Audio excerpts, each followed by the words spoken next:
Kita akan mengikuti kuliah berikut ini, terutama dengan topik studi kasus kebijakan konservasi di Indonesia.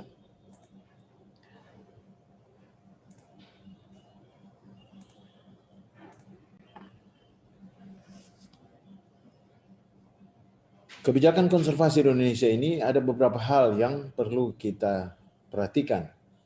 Di sini yang pertama adalah Indonesia itu memiliki peraturan dan perundangan yang cukup lengkap terkait dengan masalah konservasi keanekaragaman jenis. Di Indonesia ini kita tidak kekurangan aturan. Bahkan aturan itu sudah cukup disesuaikan dengan kondisi yang ada sekarang. Di dalam aturan itu, kewenangan konservasi jenis, konservasi keanekaragaman hayati di Indonesia itu dilaksanakan oleh pemerintah nasional atau sering kita sebut dengan pemerintah pusat. Kewenangan ini tidak dilimpahkan kepada pemerintah daerah di provinsi atau di kabupaten dan kota. Agak mengherankan, tetapi itulah kejadiannya. Anda akan mengulas ini nanti dalam studi kasus ini, benar enggak begini?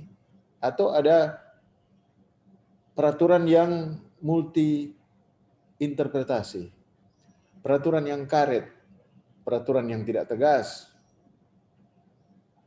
Silakan nanti latar belakang ini dijadikan dasar untuk Anda melakukan review terhadap peraturan kebijakan terkait dengan konservasi di Indonesia. Secara terbatas sebenarnya ada kelimpahan kewenangan konservasi keanekaragaman hayati, terutama apabila suatu daerah memiliki kawasan yang dinamakan Taman Hutan Raya. Taman Hutan Raya ini adalah pintu untuk pemerintah daerah, baik itu provinsi maupun kabupaten kota, melaksanakan kebijakan konservasi. Dari titik pandang mata kuliah ini, kelembagaan konservasi ini agak tidak sampai pada ujungnya.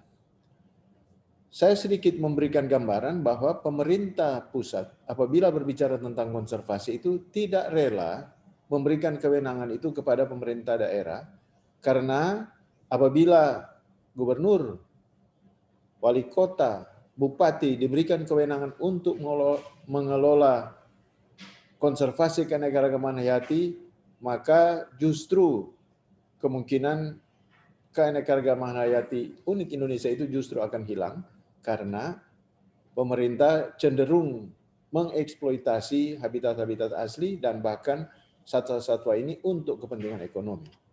Apakah ini benar demikian?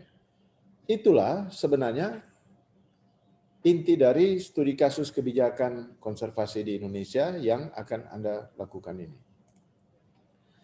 Ada 4 pertanyaan penelitian yang harus dijawab dalam studi kasus ini. Pertama, dalam kebijakan pemerintah RI, apa saja yang dimaksud dengan konservasi keanekaragaman hayati? Silakan dieksplor. Apa dasar kewenangan kebijakan konservasi keanekaragaman hayati di Indonesia? Yang ketiga, apa yang bisa dilaksanakan pemerintah provinsi dan kabupaten kota dalam kaitannya dengan konservasi keanekaragaman hayati? Yang keempat, apakah kebijakan tentang pencegahan dan penanggulangan kerusakan hutan sudah cukup melindungi atau mendukung implementasi upaya konservasi alam di Indonesia? 4 pertanyaan penelitian ini harus tercakup dalam laporan Anda. Jadi tujuan untuk menjadi koridor Anda melakukan studi kasus ini adalah review terhadap proses penyusunan kebijakan. Sampai di mana masyarakat terlibat, sampai di mana stakeholders yang lain terlibat, misalnya. Kedua, review terhadap implementasi kebijakan tersebut. Kebijakan konservasi alam apakah efektif? Dia melindungi semua jenis yang perlu dilindungi di Indonesia. atau semua yang wajib patut melaksanakan upaya perlindungan melaksanakan perlindungan. Yang ketiga, review terhadap jaminan terhadap konservasi alam di Indonesia. Berdasarkan diskusi bahasan yang Anda lakukan, itu apakah ini terjamin? Pendekatannya akan dilakukan. Ini metodenya adalah desk study. Jadi Anda tidak turun lapangan, bisa juga turun lapangan bertanya-tanya, tetapi pada intinya adalah desk study. Anda tinggal buka melalui laptop Anda untuk menyusun studi kasus ini. Sumber informasi dari penelusuran daring. Silakan dicari informasi di mana saja yang bisa ditemukan untuk menelusuri informasi yang Anda butuhkan dalam rangka studi kasus ini. Analisis yang dilakukan secara deskriptif, perbandingan juga secara deskriptif. Tidak dilakukan statistik yang sulit-sulit. Gunakan tabel dan diagram untuk melakukan perbandingan. Silakan berkreasi untuk melakukan hal ini ya. Khusus untuk pertanyaan nomor 3, dalam pertanyaan penelitian di atas, ini kasus untuk setiap mahasiswa. Upaya pelestarian di satu kabupaten atau kota. Silakan pilih, tentu di provinsi terkait ya. Pilih juga satu jenis satwa yang dilindungi. Yang akan dibahas di pertanyaan 3. Daerah dan satwa itu harus berbeda antara satu mahasiswa dengan mahasiswa yang lain. Laporan dilakukan oleh masing-masing mahasiswa. Nah ini tidak berarti bahwa mahasiswa dilarang untuk diskusi. Jadi silakan melakukan diskusi. Apabila terjadi diskusi, silakan screen capture, screenshot untuk menunjukkan, sampaikan dalam lampiran bahwa dilakukan diskusi bersama beberapa orang untuk merumuskan apa yang harus dilakukan. Anda bisa setting Zoom sendiri itu ya, siapa yang bisa jadi host, lalu buat itu screenshot untuk menunjukkan bahwa ada diskusi. Diskusi ini tidak akan menambah mengurangi nilai, tetapi akan menolong Anda untuk menyelesaikan tugas ini. Silakan ya. Ada peringatan bahwa laporan selambat-lambatnya sudah masuk ini hari Senin tanggal 13 April 2021. Laporan sesuai contoh yang disediakan. Saya tampilkan di sini, ini contoh laporan. Kalau Anda klik di web informasi mata kuliah, akan keluar contoh ini. Tinggal isi-isi. Gunakan untuk kebijakan ini, studi kasus kebijakan, sekurang-kurangnya Undang-Undang 32 tahun 2009, Undang-Undang 18 tahun 2013, Permen LHK P106 2018, di mana sudah ada tugas pertama, Anda sudah memasukkan halaman pertama dari masing-masing peraturan ini. Saya percaya sudah dimiliki. Satu persatu kalau kita lihat dalam pertanyaan penelitian, pertama, dalam kebijakan pemerintahan RI, apa saja yang dimaksud dengan konservasi keanekaragaman hayati? Ada dua kata kunci atau frasa kunci di sini, yaitu kebijakan pemerintah, tentu ini menyangkut undang-undang, keputusan menteri, peraturan pemerintah, dan seterusnya. Kebijakan ini yang menjadi Anda sebut dalam kebijakan pemerintah RI, maka aspek atau unsur-unsur itu yang harus Anda telusuri. Konservasi keanekaragaman hayati ada definisi ilmiah, silakan Anda bisa kutip untuk menjadi perbandingan. Definisi ilmiah bisa menggunakan kamus, bisa juga menggunakan jurnal. Silakan terjemahkan menggunakan mesin penerjemah otomatis yang disediakan secara online, boleh. Anda bandingkan apakah cukup enggak kebijakan pemerintah RI ini terhadap atau apa yang dimaksud dengan konservasi keanekaragaman hayati. Silakan, ini banyak yang kebijakan yang dilakukan oleh pemerintah. Apa dasar kewenangan kebijakan konservasi keanekaragaman hayati Indonesia? Yang paling berwenang melaksanakan konservasi adalah Menteri Kehutanan. Ini yang paling tengah. Menteri Kehutanan. Tapi berdasarkan kebijakan di mana dasarnya? Anda cari. Saya taruh sini Menteri Pariwisata juga yang menggembar-gemborkan juga ke konservasi untuk kepentingan pariwisata. Nah, dasar kewenangan itu ada di mana? 3 frasa kunci ini, dasar kewenangannya apa? Kebijakan konservasi itu apa saja? Lalu keanekaragaman hayati dalam definisi seperti yang dikemukakan di bagian pertama. Nah, ini interaksi antara 3 poin ini silakan dibahas. Nomor 3, apa yang bisa dilaksanakan pemerintah provinsi, pemerintah daerah ini dalam hal ini dalam kaitannya dengan konservasi keanekaragaman hayati? Bisa tidak provinsi itu bisa melaksanakannya? Kata bisa dilaksanakan sengaja tertulis di sini kata bisa karena memang itu bukan suatu keharusan, tetapi bisa. Ada berbagai cara pendekatan agar supaya daerah bisa melakukan upaya konservasi. Jadi pemerintah daerah dijelaskan ini sampai di mana upaya itu bisa dilaksanakan. Konservasi keanekaragaman hayati juga itu berdasarkan definisi yang bagus. 3 poin kunci ini.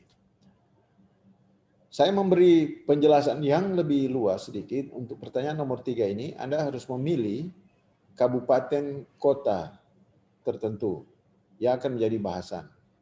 Lalu kemudian dalam kaitannya konservasi keanekaragaman hayati, keefektifannya, keberhasilannya, atau apa saja yang terkait dengan konservasi ini, silakan masukkan dengan memilih satu jenis yang ada di kabupaten kota yang Anda pilih.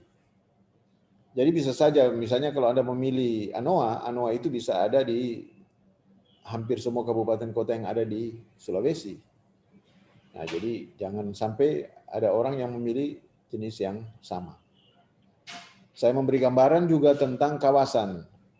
Di dalam kawasan hutan ada kawasan hutan produksi. Dalam peraturan kebijakan tentang tata ruang, maka kawasan hutan produksi ini masuk dalam kawasan budidaya. Walaupun dia ada tanah negara. Nah, kewenangan untuk pengelolaan hutan produksi itu ada pada gubernur dan bupati. Hutan lindung juga demikian. Ada pada gubernur dan bupati. Uniknya, kawasan konservasi, misalnya kawasan konservasi itu adalah Taman Nasional. Di Sulawesi Utara ada Taman Nasional Bunaken, ada Taman Nasional Boganinani Wartabone. Itu kewenangan pengelolaannya ada di pemerintah pusat, sehingga ada Balai Taman Nasional. Balai Taman Nasional Bunaken, Balai Taman Nasional Boganinani Wartabone. Dan terserah di tempat Anda tinggal, Anda akan menemukan itu. Kawasan konservasi yang lain, misalnya cagar alam. Ada cagar alam Dua Sudara, ada cagar alam Gunung Ambang, cagar alam Gunung Lokon di Sulawesi Utara, itu dikelola oleh Balai Konservasi Sumber Daya Alam, pemerintah pusat. Taman Wisata Alam ada Batu Putih, Taman Wisata Alam Batu Angus, Taman Wisata Alam Batu Putih di Sulawesi Utara itu dikelola oleh pemerintah pusat. Ada Suaka Marga Satwa. Suaka Marga Satwa di Sulawesi Utara ada Karakelang dan ada Manembo-Nembo. 2 Suaka Marga Satwa. Itu juga dikelola oleh pemerintah pusat.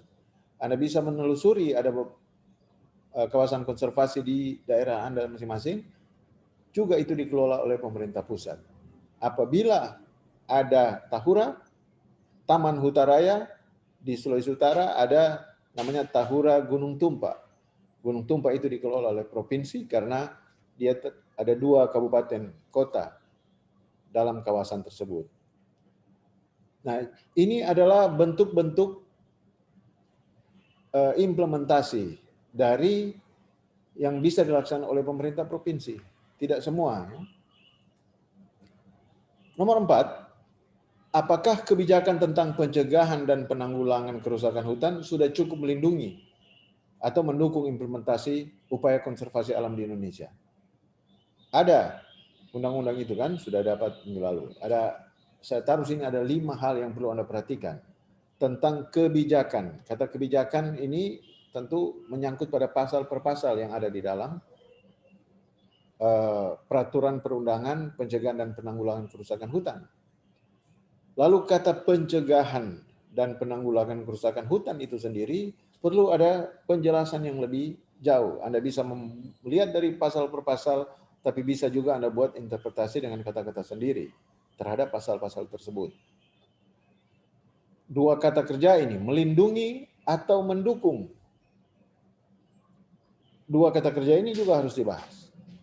Implementasi upaya konservasi.